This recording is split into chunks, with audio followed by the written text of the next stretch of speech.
Start. बिस्मिल्लाहिर्रहमानिर्रहीम। अस्सलाम वालेकुम।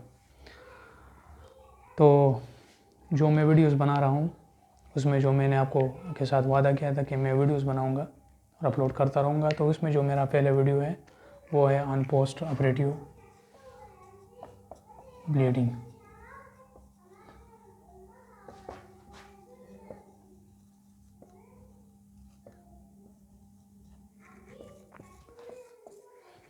पोस्ट ऑपरेटिव ब्लीडिंग क्या होती है, उसकी काजिज़ क्या है, उसकी जो वो कौन सी कंडीशंस है जो इसके साथ इंटरफियर कर रही है होमोस्टैटिक मैकेनिज़्म को, उसको हम कैसे प्रिवेंट करेंगे, उसमें हमने मैनेजमेंट कैसी करनी है, तो उसी के हिसाब से आज मैं जाऊंगा और इस टॉपिक को मैं थोड़े अपने जो कंटेंट्स है उसी में मैं आपको सिखाऊंगा। तो सबसे पहले इसमें इंट्रोडक्शन आती है, जो सेकंड है वो है causes, challenge to the homeostatic, challenge to homeostasis,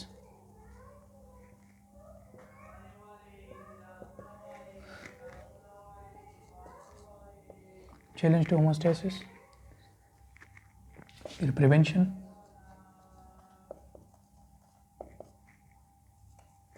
जो ब्लीडिंग के टाइप्स,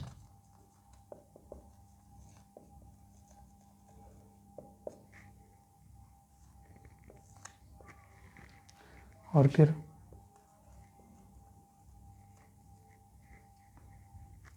कंडीशंस,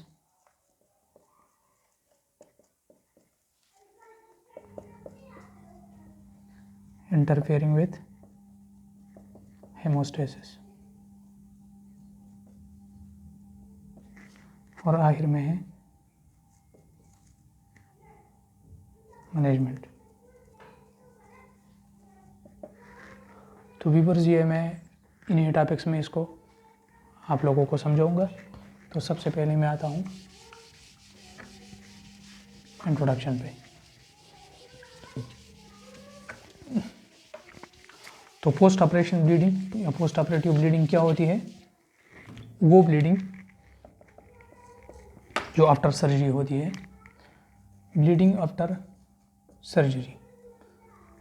आप कोई भी ऑपरेशन करो, दान निकालो, फ्लैप सर्जरी करो, एपिसेक्टमी करो, उसके बाद जो ब्लीडिंग होती है उसको कहते हैं पोस्ट ऑपरेटिव ब्लीडिंग। यह हो गया इंट्रोडक्शन। इसके बाद सेकंड पे है कॉजेस, जो हमने बोला था चैलेंज टू हेमोस्टेसिस। तो जब आप दान निकालते हो, फ्लैप सर्जरी करते हो, तो वो आप हेमोस्टेसिस को चैलेंज कर रहे हो। जो नॉर्मल हेमोस्टेसिस है उसको आप चैलेंज कर रहे हो। उसकी वजह क्या होती है ब्लीडिंग की? वो ये है कि पहले आप जो दान निकालते हो तो जो आपका जो वोंड है, जाम है, वो खुला रह जाता है। आपकी जो सॉकेट है वो खुली रह जाती है, जिसकी वजह से ब्लीडिंग होती है। दूसरी ये है कि आपकी जो माउथ की जो टिश्यू है वो बहुत ज़्यादा वेस्कुलराइज होती है।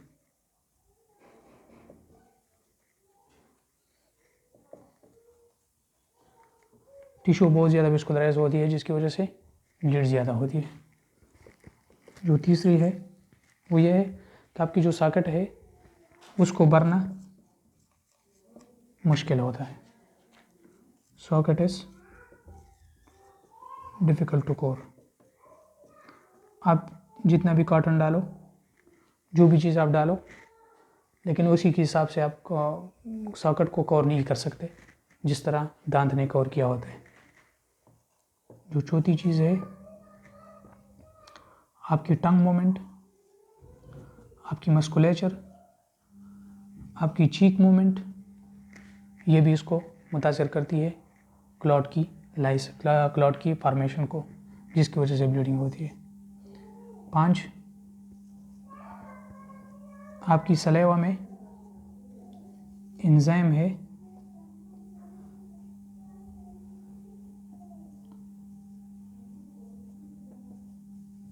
कौन सी एंजाइम है जो आपकी क्लॉट की लाइसिस करती है, स्पेशली प्लाज्मिन। इसकी वजह से आपकी जो क्लॉट फॉर्मेशन है इसकी लाइसेस होती है। तो ये इसकी काजेस होगी जिसकी वजह से आपकी ब्लीडिंग होती है। इसके बाद जो तीसरा टॉपिक है उस पर मैं आता हूँ।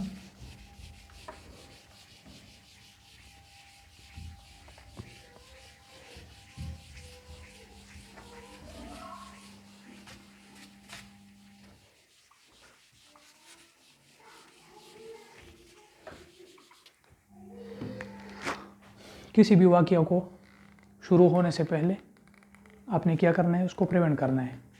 आप उसको प्रिवेंट करेंगे तो ये मसले बाद में आपको नहीं होंगे। तो प्रिवेंशन आपने कैसी करनी है, क्योंकि एक कॉल है उसमें कहते हैं कि care is better than cure. तो उसको आपने प्रिवेंट करना है। प्रिवेंट कैसे करना है? प्रिवेंट में आपको 2-3 चीज़ें आती हैं जो आप लोगों ने लाजमी हर केस में करनी है।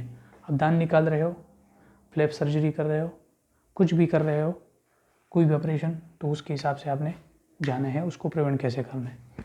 तो प्रिवेंशन में आपके कुछ स्टेप्स है। स्टेप्स क्या है? हिस्ट्री आपने ले ली है पेशेंट से। पेशेंट से हिस्ट्री ले लें। हिस्ट्री में पूछे आपको कोई मसला तो नहीं है? कहता है नहीं। आपने कभी दान तो नहीं निकाले? निकाला है या नहीं निकाला है? कहता है निकाला है। आपको ज़्यादा खून तो नहीं बहा था एक दिन से ज़्यादा, या आपको मतलब उसके लिए आपको कुछ काम तो नहीं करना पड़ा था, डॉक्टर के पास तो नहीं जाना पड़ा? अगर वो कहता है नहीं, दान भी मैंने नहीं निकाला है, तो उसको कहे आपको थोड़ा बहुत आपको कहीं पर चोट तो नहीं लगी थी? चोट लगी थी तो उसके लिए फिर आपने क्या खून खुद बहुत बंद हो गया था या आपको कुछ करना पड़ा था उसके लिए? तो वो आपको इसके जवाब देगा खुद। तो उसमें क्या करना है आपने? हिस्ट्री में आपने प्रीवियस एक्सट्रैक्शन का पूछना है। प्रीवियस एक्सट्रैक्शन, या आपने कोई प्रीवियस सर्जरी की है, उसी के हिसाब से आपने पूछना है। दूसरा,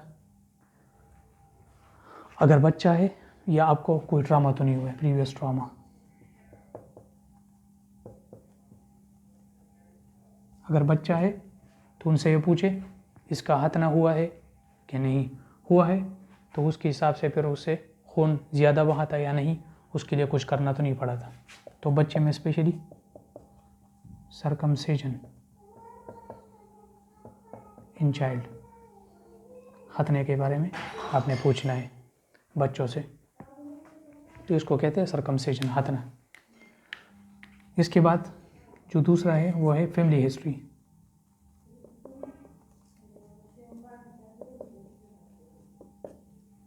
फैमिली हिस्ट्री में आपने क्या पूछना है?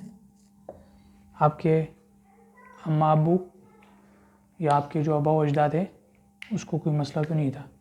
उसको कोई ब्लीडिंग डिसऑर्डर तो नहीं थी? ब्लीडिंग डिसऑर्डर तो नहीं थी।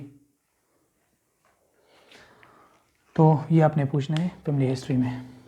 जो तीसरी है ड्रग हिस्ट्री। ड्रग हिस्ट्री में आपने पूछना है आप कोई ड्रग तो नहीं ले रहे, या आपको कोई डिजीज़ तो नहीं है ऐसी जिससे खून पतला कर देता हो, या आप कोई ऐसा मर्ज़ तो नहीं है आपको। ड्रग में स्पेशली आपने एस्पिरिन, हेपरिन, वारफरीन, इन चीज़ों के बारे में आपने पूछना है। और कीमो थेरापेटिक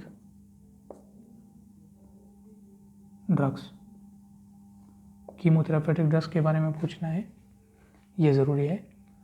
तो अगर इन चीज़ों पे आप अमल करेंगे तो आप इसको प्रिवेंट कर सकते हो। इसमें ये मसले बिल्कुल भी नहीं आएंगे, आपको बाद में प्रॉब्लम नहीं आएंगे। तो history, family history, drug history, ये इम्पोर्टेंट है, इसको आप प्रिवेंट करोगे।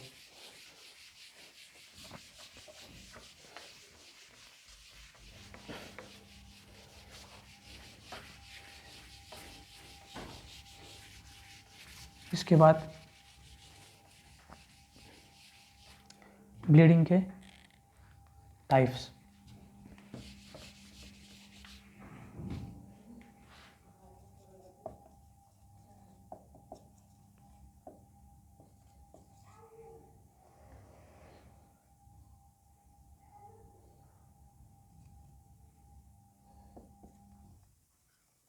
या classification of bleeding.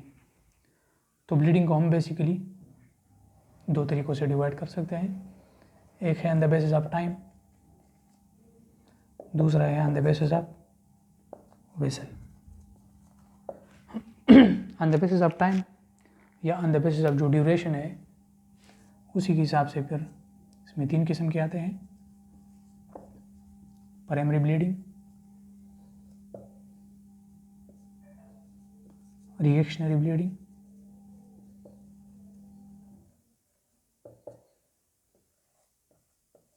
Secondary bleeding.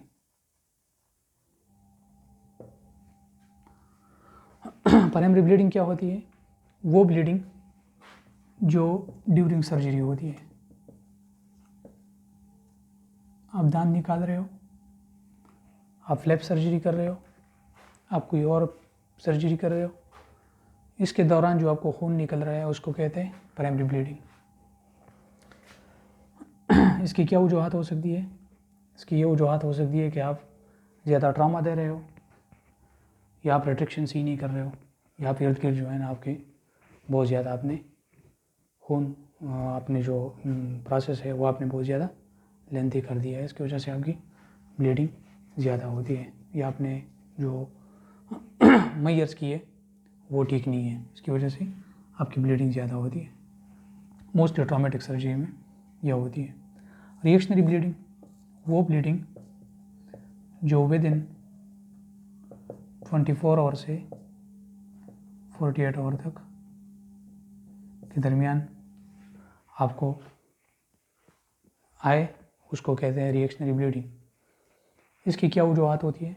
इसकी ये वजूहत होती है कि या तो जो अगर आपने नॉट दिया है, स्लिपेज ऑफ द नॉट, जो नॉट है या आपने जो सूचर लगाया है वो स्लिप कर गई है, निकल गई है, या पेशेंट ने बहुत ज़्यादा थूका है।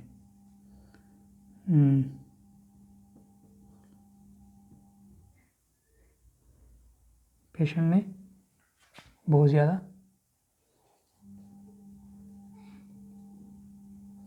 बार बार उसने थूक दिया है, या उसकी टंग मूवमेंट की वजह से इसको डिस्चार्ज कर दिया है, या वो कोई मेडिसिन ले रहा है खून पतला कर देने वाली, जिसकी वजह से उसकी जो खून है वो दोबारा शुरू हो गई है। या इसकी ये वजह होती है जो आपने एनेस्थीसिया दिया है, उसी एनेस्थीसिया का जो इसमें जो वेज़ो कंस्ट्रक्टर था उसका इफ़ेक्ट ख़त्म हो गया है, जिसकी वजह से जो आप एनेस्थीसिया दे रहे हो उसमें एड्रेनलिन होता है जो आपके वेज़ो कंस्ट्रक्शन कर देती है। जब आप पेशेंट को डिस्चार्ज करते हो, पेशेंट को भेज देते हो, तो उसको फिर खून आना शुरू हो जाता है, क्योंकि उसमें वो जो वेज़ो कंस्ट्रक्शन होती है उसका इफेक्ट ख़त्म हो जाता है और वेज़ो डायलेशन हो जाती है, जो इसकी वजह से ब्लीडिंग शुरू हो जाती है। तो ये इसकी वजूहत है। सेकेंडरी ब्लीडिंग, वो ब्लीडिंग जो 7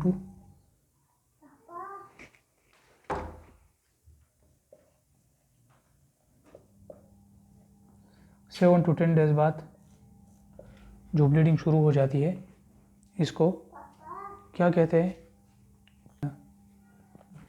तो 7 to 10 डेज़ बाद जो ब्लीडिंग होती है वो क्या होती है? उसको सेकेंडरी ब्लीड कहते हैं। सेकेंडरी ब्लीडिंग में क्या होती है? ये mostly causes it mostly due to wound infection, ये कॉमन काज है इसका। वोंड इन्फेक्शन में क्या होता है? जो आपकी बैक्टीरिया है वो वेसल तक जाती है और वेसल को रप्चर कर देती है। तो जो वेसल को रप्चर करती है तो उसकी वजह से ब्लीडिंग होती है। तो ये इसकी मेन कॉज है सेकेंडरी ब्लीडिंग की। इसके बाद तो ये आपकी टाइम के हिसाब से मैनेजमेंट टाइप्स हो गए। फिर जो विसल के हिसाब से है, विसल के हिसाब से ये है, विसल के हिसाब से हम इसको डिवाइड करते हैं। अगर ये ब्लीड आर्टरी से होती है तो इसको कहते हैं आर्टीरियल ब्लीड, जो कि बहुत तेज़ होती है। अगर कैपिलरी से होती है तो इसको कहते हैं कैपिलरी ब्लीड। अगर वेन से होती है तो इसको कहते हैं वेनस ब्लीड।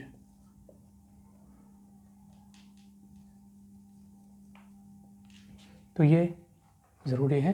तो ये हो गए ब्लीडिंग के types on the basis of time and on the basis of vessel. तो ये आपने याद करनी है।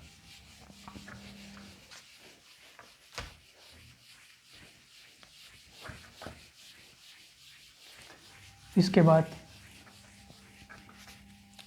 वो कौन से कंडीशंस हैं जो आपके हेमोस्टेसिस को मुतासर करती है। Conditions affecting haemostasis.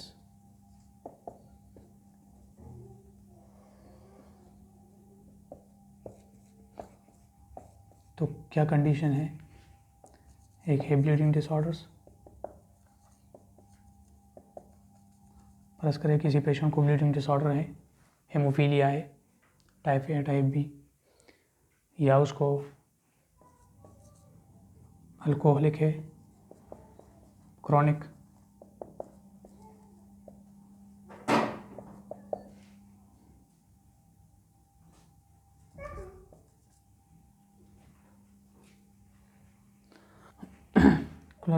अल्कोहलिक या लीवर डिजीज,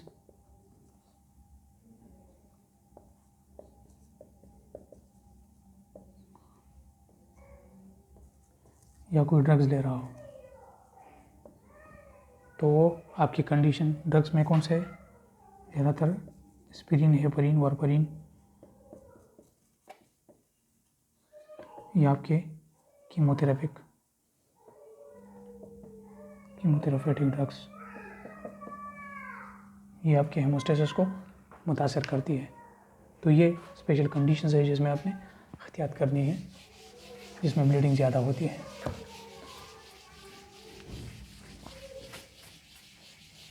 इसके बाद आखिर स्टेप पे आता हूँ, मैनेजमेंट। कैसे आपने इसको मैनेज करना है। तो जो आपकी प्राइमरी ब्लीडिंग है ड्यूरिंग सर्जरी, उसको आपने ऐसे मैनेज करना है कि आपने एट्रोमेटिक सर्जरी करनी है। क्या स्टेप फॉलो करने हैं? एट्रोमेटिक सर्जरी, ज़्यादा ट्रॉमा नहीं देना, रिट्रैक्शन सही तरीके से करनी है, गॉज पैकिंग सही तरीके से करनी है, वोन पे सही तरीके से गॉज रखनी है,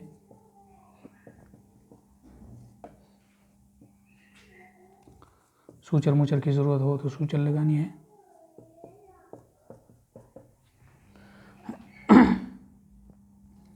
ब्लीडिंग को स्टॉप करनी है आपने। अगर इंसिजन की ज़रूरत है तो क्लीन इंसिजन देना है।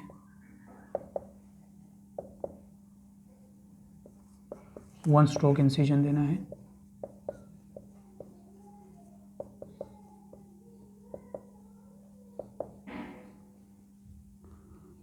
और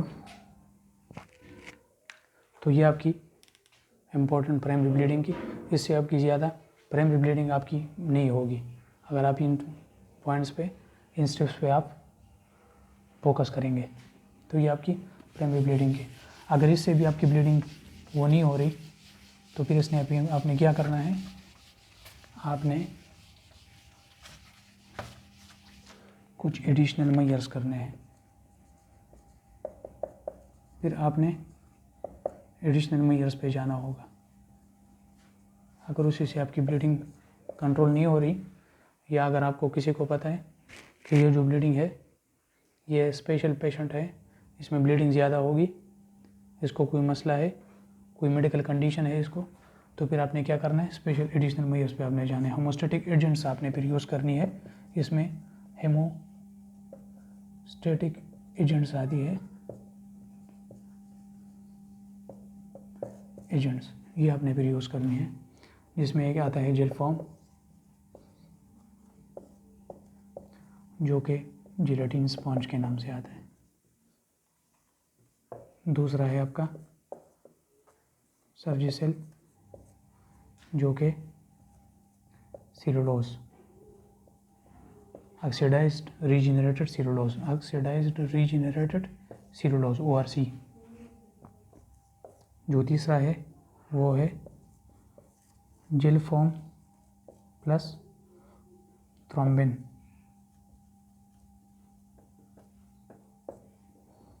और जो चौथा है वो है आपका कोलेजन। तो ये अपने हेमोस्टैटिक एजेंट्स यूज़ करने हैं। अभी मैं आपको बता रहा हूँ कि ये क्या है। जो जेल फॉर्म है या जिलेटिन स्पंज वो आप दो तरीक़ों से यूज़ कर सकते हो, ड्राई फॉर्म में भी यूज़ कर सकते हो या सलाइन में डाल के भी यूज़ कर सकते हो। मैकेनिज़्म इसका ये है, मैकेनिज़्म ऑफ एक्शन ये कैसे काम करता है। मैकेनिज़्म ऑफ एक्शन इसका ये है कि जब आप इसको वोंड पे डालते हो, किसी भी जख्म पे आप डालते हो, तो ये क्या करता है, ये वहाँ पर जाकर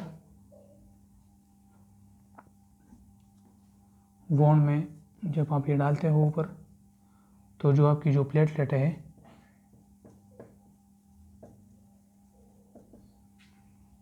ये इसके साथ टकरा जाती है वॉल के साथ, और ये इसकी लाइसिस हो जाती है। जब इसकी लाइसिस हो जाती है तो इससे थ्रोम्बोप्लास्टिन निकलता है। जब इससे ये थ्रोम्बोप्लास्टिन निकलती है तो यही थ्रोम्बोप्लास्टिन क्या करती है,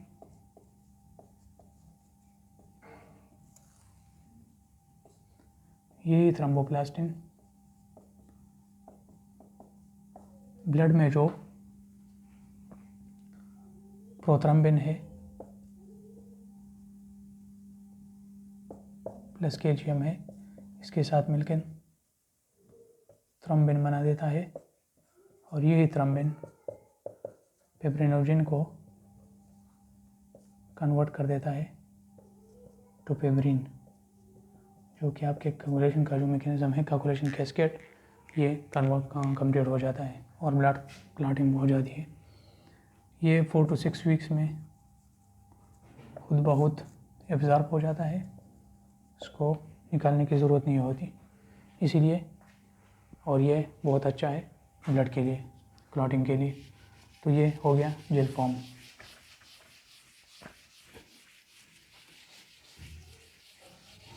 अच्छा, इसके बाद जो आपका सेलुलोज था या सर्जिसेल जिसको कहते हैं, वो कैसे काम करता है। वो जब आप वोंड में डालते हो, वोंड पे रख देते हो, तो ये ब्लड के साथ मिलके क्लॉट बना देता है। एक तो ये है, दूसरा ये मैकेनिज्म है एक एंटी इन्फेक्टिव मैकेनिज्म है इसका। एंटी इन्फेक्टिव का मतलब है कि जब आप ये ब्लड पे डालते हो, उसमें डालते हो, तो ये ब्लड का क्या कर जाता है, pH डिक्रीज़ कर देता है। तो उसकी वजह से एसिडिक इन्वायरमेंट बन जाता है, जिसमें बैक्टीरिया जो है ग्रो नहीं करती। और ये भी आप ड्राई फार्म या आप उसको सलाइन में भी डाल के रख सकते हो। तो ये भी 4 to 6 वीक में खुद बहुत एब्जॉर्ब हो जाता है।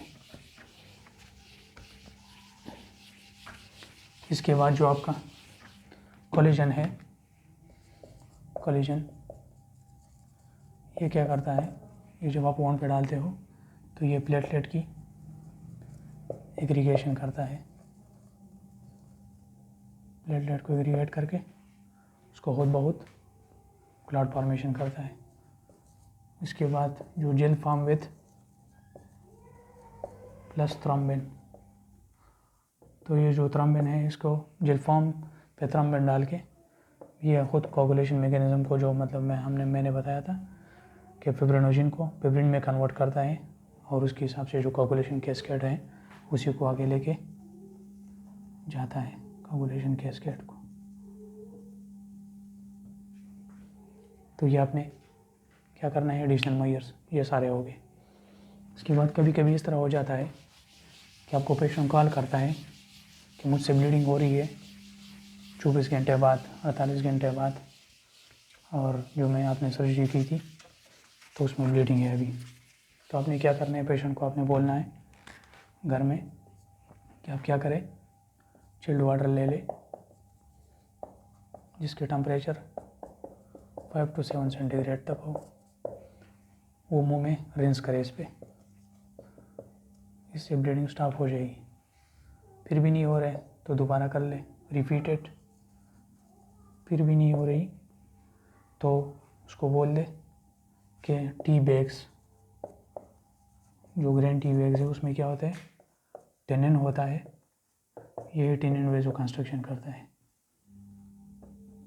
फिर भी ब्लीडिंग स्टॉप नहीं हो रही तो क्या करे, पेशेंट को बुलाए क्लिनिक पे और सक्शन ऑल ब्लड, जितने भी ब्लड है उसको सक करे, साफ करे, सब कुछ पेट को क्लियर करे, जहाँ से ब्लीडिंग हो रही है, जनरलाइज ब्लीड है या कुछ भी है, उस पर पैक करके मजबूत 5 मिनट तक, इससे आपकी ब्लीडिंग स्टॉप हो जाएगी। इससे भी नहीं हो रही तो फिर आपने ब्लॉक इंजेक्शन लगानी है। ब्लॉक लगा के उसको आपने क्या करना है,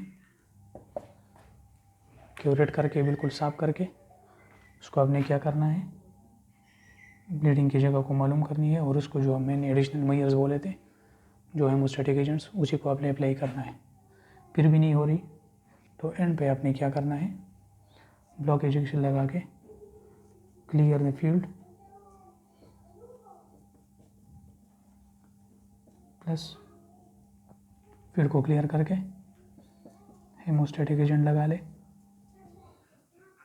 ब्लीडिंग स्टॉप हो जाएगी। फिर भी नहीं हो रही तो क्या करें, हेमाटोलॉजिस्ट से कंसल्ट करें। हेमाटोलॉजिस्ट फिर आपको ये इसमें स्पेशलिस्ट होता है ब्लीडिंग कंट्रोल करने में, तो ये इसका सारा सब कुछ, तो ये स्टेप्स आपने फॉलो करके ये करने हैं, तो इंशाल्लाह इसकी आपको जो पोस्ट ऑपरेटिव ब्लीडिंग है वो कंट्रोल हो जाएगी। इसलिए वीडियो मैंने बनाई, वीडियो आपको अच्छी लगी हो तो लाइक करें, कमेंट करें, सब्सक्राइब करें, शेयर भी करें ताकि दूसरों को पहुंचे, क्योंकि आप लोगों के सपोर्ट की ज़रूरत है। जज़ाकल्लाह, थैंक यू।